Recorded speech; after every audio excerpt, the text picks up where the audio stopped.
Rushed to the scene of the shooting say they will never forget the harrowing experience of entering the school that day. Dr. Megan Gusick is an emergency room doctor at UW and the medical director of the fire department, not to mention a parent herself. She was on the scene that day and at the hospital. I received a phone call that we'd had a school shooting, and I jumped in my personal vehicle, immediately drove to the scene. Once she arrived, she learned paramedics had identified all of the patients who needed care. She headed to the hospital just as the ambulances pulled up.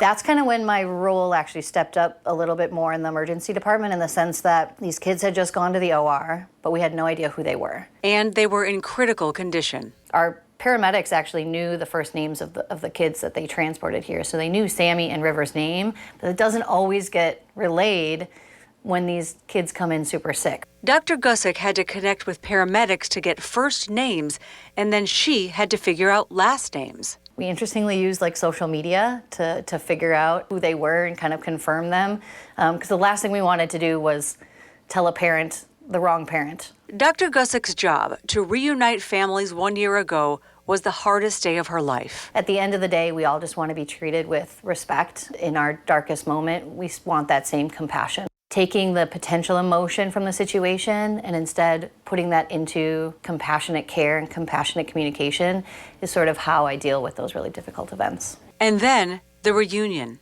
The fact that we were able to take those first responders and show them these kids in their, recovered state. The last time they saw them, these kids were literally dying in front of them.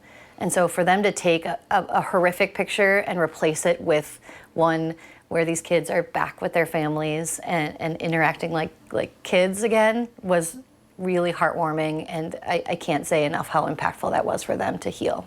And as Dr. Gusick explains, that healing and surviving is critical in the first seconds and minutes on scene. I think a lot of people don't necessarily realize that actually law enforcement has so many different roles in this, and not only are they going to make the scene safe, but they also provided the first care to these kids.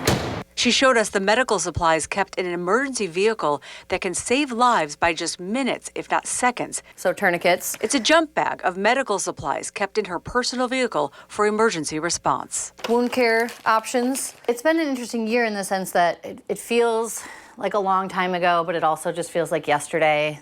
And like most of her colleagues, Dr. Gusick was able to keep her personal emotions in check while on the job until she went home. Had been on scene, then I was in the emergency department for several hours, and then I was at the press conference with the mayor and the police chief and our fire chief, and then I finally went home and picked up my kid, and that's when the emotions hit. And that was really hard to realize that I get to hold my kid today, but not everybody got to that day, going home. And Dr. Gusick is especially proud of how first responders, law enforcement, the hospital, and others worked together 1 year ago. And she continues to work on training to be sure those teams are prepared in the future.